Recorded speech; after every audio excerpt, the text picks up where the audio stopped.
बाप रे संदीपनी मुनि के हम पढ़त रहनी जा। हाँ हम जानत नहीं उ कैसे रहनगर हवे हम ओकरा घरे ना जाई ना त जे भगवान से छल करेला नु हाँ बाव ना जाई ना ना भगवान से छल कैले रहन सुदामा जी। हाँ उनकर गुरुमाई छबेना देले रहली ईंधन लियावे खातिर जंगल में गली पानी पड़त रहे चुपे खा गई रही छबेना में।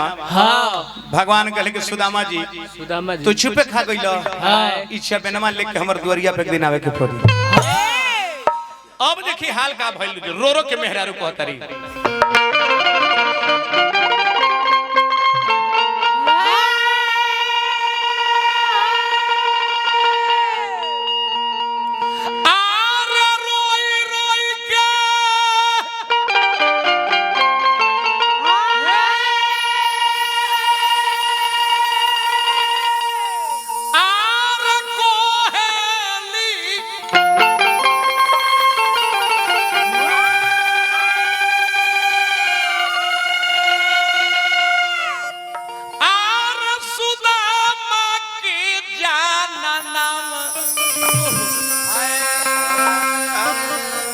दिनवा पातर भइल कि मंगला पो आर भिखियो मुहाल दिनवा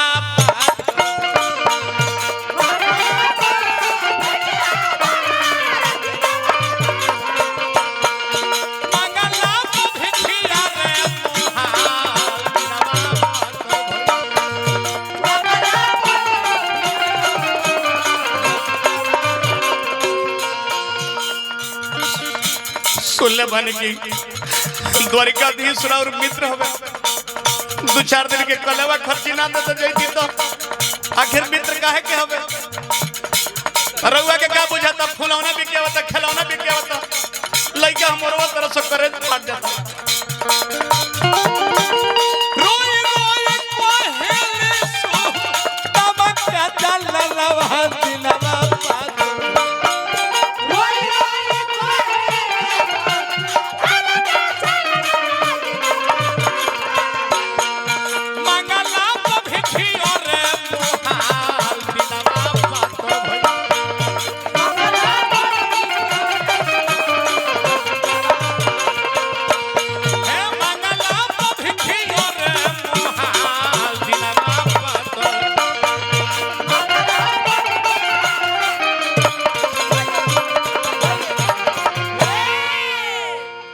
आखिर में सुदामा जी के विवश कर दिली जाए खातिर द्वारिका। हाँ सुदामा जी कहले कि यार के जात नहीं हाँ कुछ देबू ना भेंट करे खाची।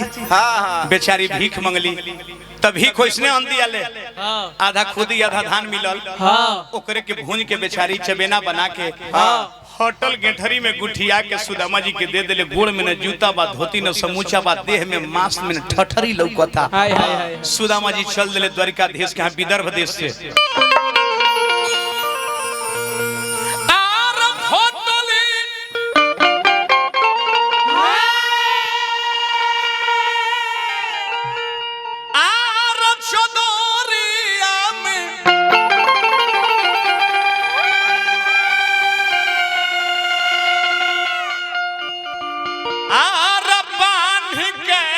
हरिया हो डगरिया धइले ना तो चलल द्वारिका नगरिया हो डगरिया धइले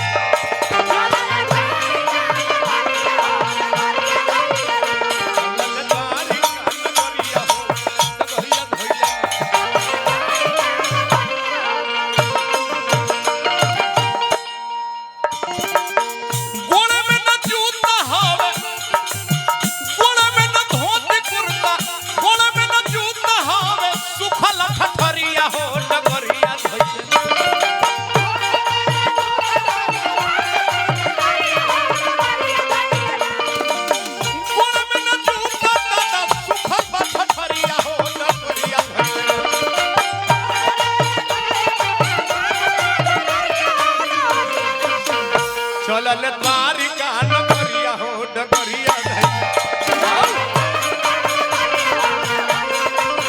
चलल द्वारिका नगरिया हो डगरिया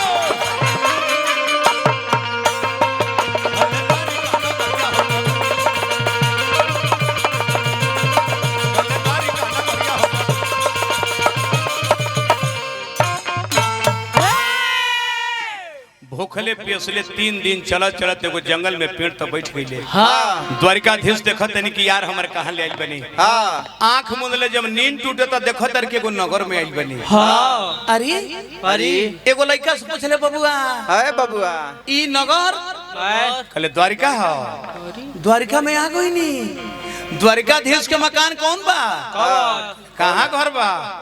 अरे चल जा गली धैले चल जा बाएं मुड़ के दहिने मुड़ जाई। हाँ सबसे ऊंचा मकान चूना से रंगल बड़का गेट लो कि वही द्वारिकाधीश के हो। बेचारे गईले तो देखो तर की गेट पर सिपाही खा